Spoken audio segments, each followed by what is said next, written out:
Good morning, students. How are you all? Hope you will be fine and taking care of your health. Students, to make your study easier, please watch the video till the end. Don't miss single point, all right? Because the worksheet which I am going to send you, all the questions which I have given in that worksheet will be covered from this topic or lecture. The points which I am going to explain here, I have made questions on this basis. Understood? So let's start today's topic. As you know that in science, chapter 3 fiber to fabric is going on. We have already done first part and today we are going to cover second one part of that lecture. What we have learned in our first one topic, as I told you, we are learning here types of fibers. I explained you there are two types of fibers basically, natural fiber and synthetic fiber. In this topic, we are covering only natural fibers. Now, what does natural fiber mean? The fiber which obtained from either animals or plants. In previous lecture or in the first part of this lecture, we learned about of wool fiber. Okay, from where do we get wool, name of animals from which we get wool, okay, like sheep, yak, angora sheep, angora goat, Himalayan or Kashmiri goat, alpaca, llama. Okay, these are the type of goat. And we also learn that sheep's breed, different breed also, like Lohi, Rampur, Bushaira, Nalli. Okay, we also learn processing of wool. How does wool industry work? Okay, and the process related to wool obtaining, like step one, that shearing, scouring, rolling. Okay, so we have learned already these things. You can see in picture also. Okay, you can see picture also. Okay, these are the steps which we have already followed or which we have learned already. Now today what we are going to learn. Okay, wait, I am changing the slide. Okay, now today's topic we are going to learn about of silk industry or how to obtain silk. Okay, now I'm just zooming out it. Okay, now so we will start to learn first silk. Silk fiber are also animal fiber. Okay, silk fiber is also an animal fiber. It means it's also natural fiber. Okay, here is written clearly, silk fiber is also a also animal fiber because we obtained it from silkworms. Okay, and the rearing of silkworms, rearing of goat and sheep is called animal husbandry, but the rearing of silkworms is called sericulture. Which word is used for this? Sericulture. Okay, sericulture means resham palan. Understood? Now wait. Okay, so find out from your mother, aunt, grandmother the kind of silk saris they have. Okay, women like sari. You have seen at your home that mama, dadi, they are wearing saris. Not even occasionally, you can see that old people, they also wear sari. It's their regular attire. Okay, but in new generation, we occasionally carry the sari.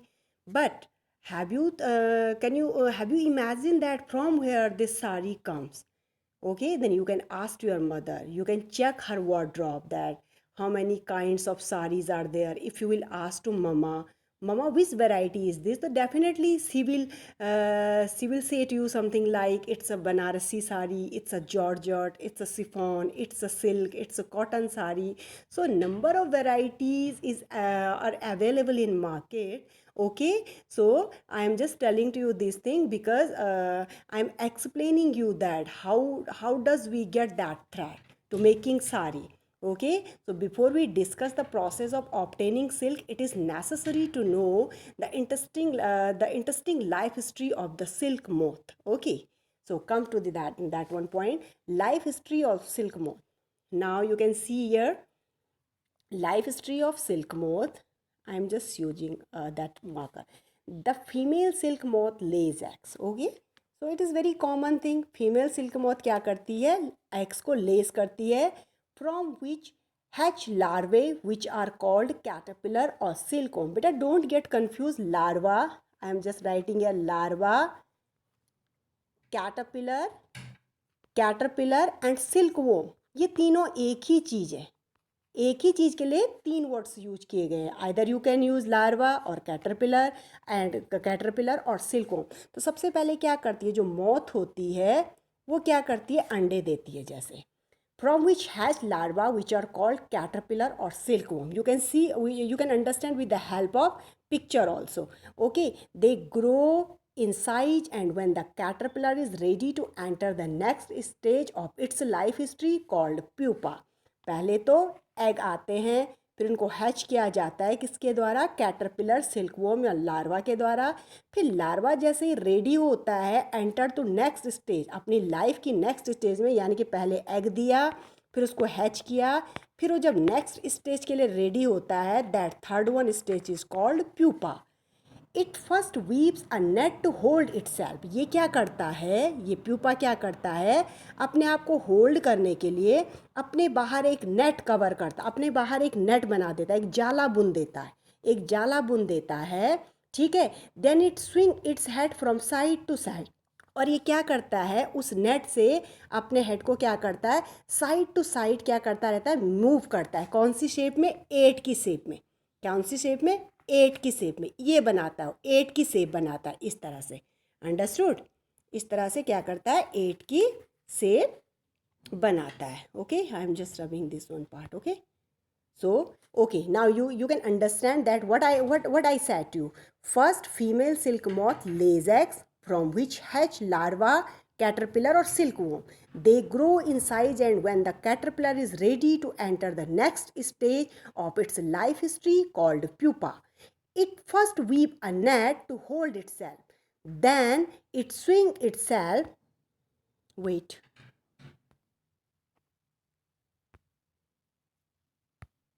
Okay, so then it swing its head from side to side in the form of the figure of 8. During this movement of the head, the caterpillar secretes fiber made of a protein. Now try to understand this. Here is marking also. You can see A and B. Okay, male and female. जो female मौत होता है वो egg देती है. Egg किस पे देती है? ये दिया हुआ है मलबरी लीफ. ठीक है ना, क्योंकि मलबरी लीफ को ही सिल्कवॉर्म का जो फूड होता है that is mulberry leaf. Okay, now A B and then C, then D में ये कैटरपिलर क्या हो रहा है? ये कैटरपिलर क्या हो रहा है? ये कैटरपिलर डेवलप हो गया. You can C easily caterpillar in D situation. Okay, D is the condition of caterpillar. A, B, C, D. And now come to the E. This is called cocoon. This is called cocoon. Cocoon is nothing but जो उसके बाहर जो एक धागे का एक जो net वो बुन देता है, that is called cocoon. Now cocoon with developing moth. और उस cocoon के अंदर कौन डेवलप होता है? फिर नया moth बनता है. नया moth मीन नया सिल्कवॉर्म डेवलप होना स्टार्ट हो जाता है. This is called cycle, life cycle of silkworm. Understood? A B means the name of male and female. Okay, then C, then D, then E, and then finally F. Okay, so this is the life cycle of silkworm. Now अब silk कौन होता है? ये क्या बोला गया है कि जब ये क्या करता है, कैटरपिलर क्या होता है, जब ये साइज में बड़ा होता रहता है तो ये इस तरह से 8 का शेप बना लेता है. 8 का शेप जब ये बना लेता है तो ये अपने हेड को यहाँ से बाहर निकाल के यूं यूं यूं हिलाता रहता है. ठीक है ना, यूं यूं यूं हिलाता रहता है. इस हिलाने पर एक प्रोटीन सेक्रेट होता है, एक प्रोटीन सेक्रेट होता है. और नाउ उस प्रोटीन के सेक्रेशन से क्या होता है? उस प्रोटीन के सेक्रेशन से क्या होता है? Harden on the exposure, harden on the exposure, wait, okay, harden on the exposure to air and become silk fiber. ठीक है, जो वो प्रोटीन सेक्रेट होती है वो एक हार्ड एक स्ट्रक्चर बनता रहता है. ठीक है ना, एक हार्ड स्ट्रक्चर बनता रहता है. वो हार्ड स्ट्रक्चर ही फाइबर होता है सिल्क का. You have to just keep it in your mind. Silk is very soft, silk is very soft, but it's as stronger as steel. You can compare it with steel. Steel is a metal. Understood. So आप क्या कर सकते हैं, steel को इतना easily तोड़ नहीं सकते. तो जो सिल्क का थ्रेड होता है, आपने देखा होगा, जैसे your mother if she used to go to that beauty parlour also. So जो थ्रेडिंग के लिए जो थ्रेड यूज़ होता है now it is not in female parlours, you can see the salon also, जो बॉयज़ भी यूज़ करते हैं सैलो में. तो वो जो थ्रेडिंग के लिए जो थ्रेड यूज़ होता है, वो थ्रेड ही किसका बना होता है, सिल्क का बना होता है, क्योंकि वो इजीली टूटता नहीं है. आई ना बात समझ में, होता बहुत सॉफ्ट है लेकिन वो टूटता नहीं है. क्यों? क्योंकि जो सिल्क वॉर्म जो 8 वाला जो स्ट्रक्चर जब बनाता है, जो 8 वाला स्ट्रक्चर वो बनाता है और उसके बाद अपने हेड को यूँ बार बार बार हिलाता रहता है, तो एक प्रोटीन सेक्रेट होती है और वो प्रोटीन क्या बना देता है, एक हार्ड कवर बना देता है उसके बाहर से. That hard cover is known by silk fibre. Understood. Soon the caterpillar completely covers itself by the silk fiber. और बहुत जल्दी ही जो सिल्क फाइबर होता है, जो सिल्क वोम होता है, अपने को पूरी तरह से कवर कर देता है उस फाइबर से. जो प्रोटीन का जो फाइबर होता है, यहाँ अंदर का ही सिल्क वोम होता है और वो पूरी तरह से अपने आप को कवर कर देता है, यूं यूं यूं लपेट करके अपने पूरी तरफ एक नेट बुन देता है. And this covering is known as cocoon. उस कवर को क्या बोलते हैं, कुकून कहते हैं. What is the name, cocoon. कौन, ये हार्ड कवर जो बन गया प्रोटीन का. Understood. The further development of the pupa into moth continues inside the cocoon. और जो फर्दर डेवलपमेंट होता रहता है अंदर, जो ये प्यूपा है, ये जो अंदर जो ये मॉथ बनता है, मतलब नया सिल्कवॉर्म बन रहा होता है, ये प्रोसेस चलती रहती है. Can you imagine that the soft silk yarn is as strong as, ये हो रहा है कंपेरेबल थ्रेड ऑफ स्टील. अब देखिए कंपैरिजन किससे हो रखा है, स्टील से हो रखा है. मतलब एक धागे का कंपैरिजन हो रहा है यहाँ पर स्टील से. तो इतना मजबूत होता है सिल्क. ठीक है ना. The silk yarn thread is obtained from the cocoon of the silk moth. There is a variety of silk moth which look very different from another, and the silk yarn they yield in different in texture, coarse, smooth, shiny, etc. As I told you in previous lecture, there are many breeds of sheep. ठीक है ना. Like Rampur बुशायरा, लोहरी, लोही, okay, नल्ली. These are the breeds of sheep, and we obtain different kind of wool from each other. Same thing here that there are many kinds of silkworms. Okay, उनकी भी एक तरह से ब्रीड आप लगा लीजिए. तो इसलिए हमें मार्केट में अलग अलग तरह का सिल्क मिलता है. if you will ask to your mother, if you will go through the net also, then you will find the number of variety जो होती है, जो सिल्क की होती है, लाइक दैट टसर सिल्क, मूंगा, कोसा silk. these are some important varieties और well known varieties of silkworm. Understood. इनको क्या बोलते हैं, ये क्या है, सिल्कवॉर्म की, वो सॉरी, सिल्क की वैरायटीज़ है. अंडरस्टूड. और इनको जो नाम दिए गए हैं, इनके कोर्स मतलब रफ है, स्मूथ है, साइनी है, टेक्सचर इनका कैसा है, तो इसके बेसिस पर इनको नाम दिया गया है. ठीक है ना.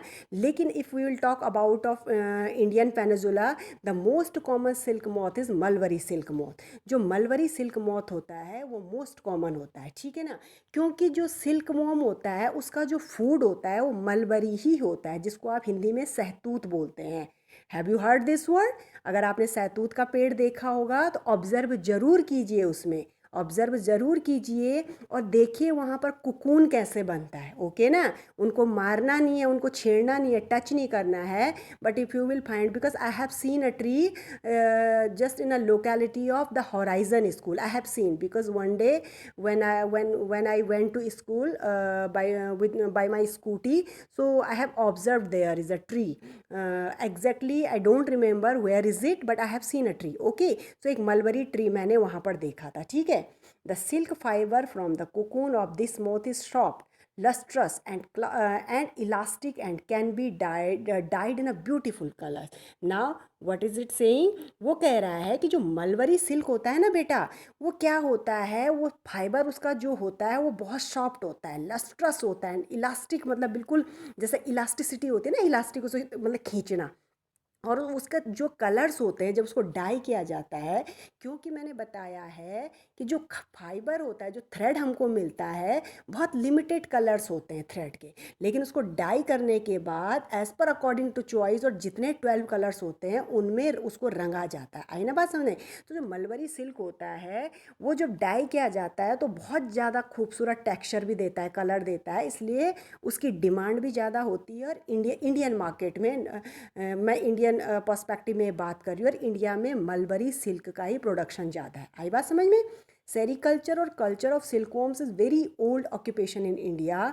India produces plenty of silk on a commercial scale. Commercial scale मतलब इंडिया में जो सिल्क की मार्केट है वो बहुत पुरानी है। इट मीन्स जो सिल्क सेरिकल्चर का जो ऑक्यूपेशन है इंडिया में, it is not a new profession. ठीक है ना? आज मशीनरी चेंज हो गई है, टेक्नोलॉजी आ गई है, बट ये ऑक्यूपेशन बहुत पुराना है। साउथ में तो बहुत ही पुराना है। ठीक है ना? आई ना बात समझे? In comparison of north, south में और ईस्ट में जो होता है सेरिकल्चर मतलब ज़्यादा क्या है, डेवलप भी है, और वहाँ पर ये ज़्यादा किया जाता है। इसकी रीज़न यही होता है कि वहाँ पर जो क्लाइमेट है वो मलबरी का जो पेड़ होता है उसके लिए वो ज़्यादा सुटेबल क्लाइमेट है। ठीक है ना? In comparison of cold areas और हिमालयन रीजन। ठीक है?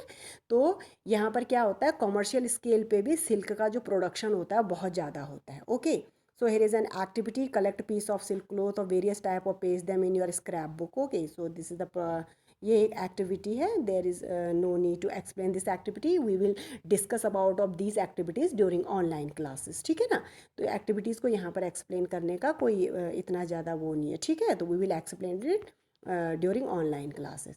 Now come to the next one. Now अब जैसे आपने वूल इंडस्ट्री में, जैसे हमने वूल का जो सीखा था उसकी प्रोसेसिंग कैसे होती है, क्या क्या होता है, शेयरिंग किसको बोलते हैं, स्कोरिंग किसको बोलते हैं, रोलिंग किसको बोलते हैं, रिमूविंग ऑफ हेयर और फ्लीस क्या कहलाता है। ठीक है ना? तो इसी तरह से जो कोकून होता है या जो सिल्क होता है उसकी भी एक प्रोसेस होती है। आई ना बात समझे? For obtaining silk mother rear for, wait a minute, हाँ, yes, okay, so these are the activities. We will not go through these activities, we will start. Okay, so from cocoon to silk. अच्छा, पहला step क्या होता है? पहला step is rearing silk worm. Rearing सीधा मतलब है, रेयरिंग मतलब पालना। सबसे पहली बात क्या होती है? Rearing of silkworm. So here is written, a female silk moth lays 100 of eggs at a time. It means at a time a silk female silk moth can give more than 100 eggs. Okay, so first of all, the eggs are stored carefully on strips of cloth or paper and sold to silkworm farmers. अब क्या किया जाता है, जो silk जो जो moth जो होती है, जो एग देती है, उन एग को बहुत अच्छे से स्टोर करके केयरफुली कपड़े की स्ट्रिप बनाए। स्ट्रिप जैसे मतलब ऐसे जैसे स्ट्रिप होती है ना, लाइन लाइन करके अच्छे से, मतलब या पेपर पे उनको क्या किया जाता है, सिल्क वॉर्म फार्मर को दिया जाता है। ठीक है ना? सिल्क वॉर्म फार्मर को दिया जाता है। ठीक है? Then you can see in picture, here is given, picture is given, then you can see that this is the picture of silkworm. And देख सकते हैं आप, छोटे छोटे छोटे, अब इतना छोटा सा तो इंसेक्ट होता है तो उसके एग कितने छोटे होंगे।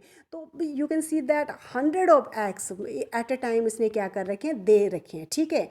अब उनको क्या किया जाता है, उन एग्स को स्टोर किया जाता है केयरफुली, और फिर जो जो सिल्क वॉर्म जो रेयरिंग करते हैं वो क्या करते हैं, सिल्क वॉर्म फार्मर को इसको दे देते हैं। आई ना बात समझ में? नेक्स्ट स्टेप क्या होता है, अब वो क्या करते हैं, the farmer keep eggs under hygienic condition and under suitable condition of temperature and humidity.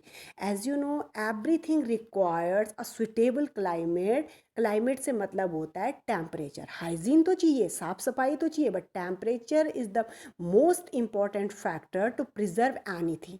You all know. ठीक है? अगर हम उसको एक एग्जैक्ट टेम्परेचर नहीं देते किसी चीज़ को तो वो सड़ना गलना स्टार्ट हो जाएगी। ठीक है? बैक्टीरियाज लग जाएंगे। ठीक है? ख़राब होना स्टार्ट हो जाएगी। तो वो फार्मर्स को पता होता है कि हमने इनको हाइजीनिक कंडीशन में कितना टेम्परेचर देना है।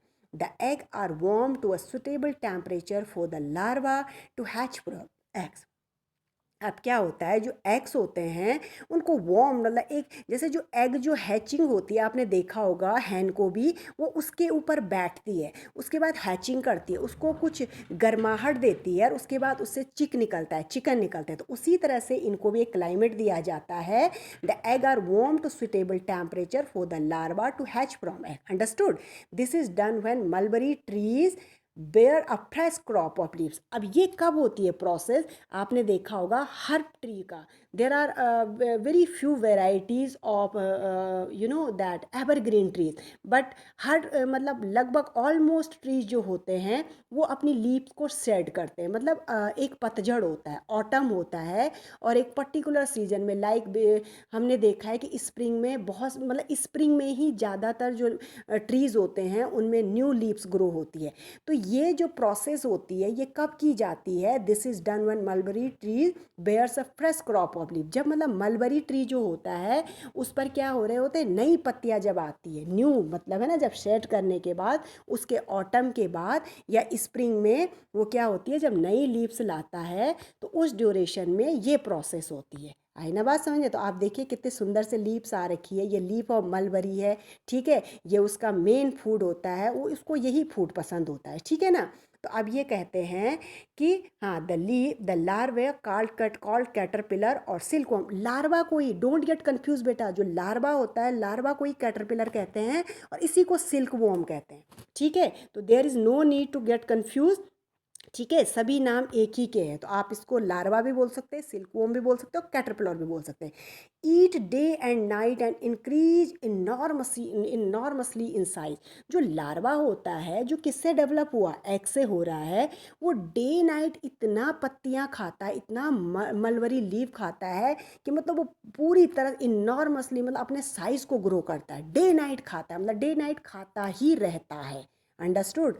Now okay, so here is given also discovery of silk. I would like to tell you that China is the biggest silk exporter in the world. Understood? China is the biggest silk, largest silk, or sorry, number one silk exporter in the world. ठीक है। और दूसरी चीज़, China में सबसे बड़ी market भी है silk industry की, ठीक है।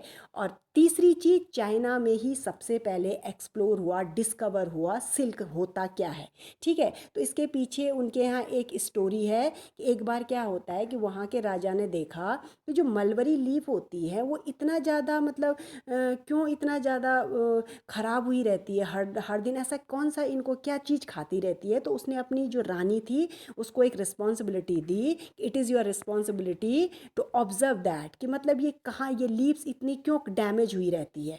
तो ठीक है, तो रानी started her observation on tree. So what did she find, one day she was sitting, मतलब वो चाय पी रही थी। तो जब वो चाय पी रही थी तो उसने देखा कि कुछ इंसेक्ट हैं जो कुछ लीव्स को कॉन्टिन्यूसली खा रहे हैं। तो फिर क्या होता है कि मतलब सडनली रानी की चाय में एक क्या होता है, जो कैटरपिलर होता है वो गिर जाता है। जब वो वहाँ पर गिरता है तो गर्मी में वो पिघलता है, कुकून टाइप का, गर्मी में वो पिघलता है। तो वहाँ से एक थ्रेड सा निकल रहा था, थ्रेड सेपरेट हो रहा था। तो वहीं से रानी ने देखा कि ये तो थ्रेड है और बहुत मजबूत है। तो कहा जाता है कि वहीं से वहाँ पर सिल्क इंडस्ट्री की शुरुआत हुई थी, ठीक है ना। तो this is the story behind of discovery of silk. Okay, तो चाइना क्या है, चाइना नंबर वन एक्सपोर्टर है किसका, सिल्क इंडस्ट्री का। ओके, तो यहाँ तक हमने पढ़ लिया कि जो कैटरपिलर होता है वो उसको खाता रहता है। The larva are kept in clean bamboo trees. अब क्या होते हैं, जो लार्वा होता है ना बेटा, जो फार्मर्स होते हैं क्या करते हैं, उनको एक क्लीन बैम्बू ट्रीज इस तरह से बनाई जाती है, बैम्बू ट्रेज बनाई जाती है, यूँ करके पतली पतली इस तरह से ना, बैम्बू ट्रेज बनाई जाती है और वहाँ पर उस लार्वा या कैटरपिलर को रखा जाता है अलग अलग ट्रेज में, जितनी उसमें स्पेस होता है उसके अकॉर्डिंग, ठीक है ना। After 25 to 30 days the caterpillar stop eating and move to a tiny chamber of bamboo.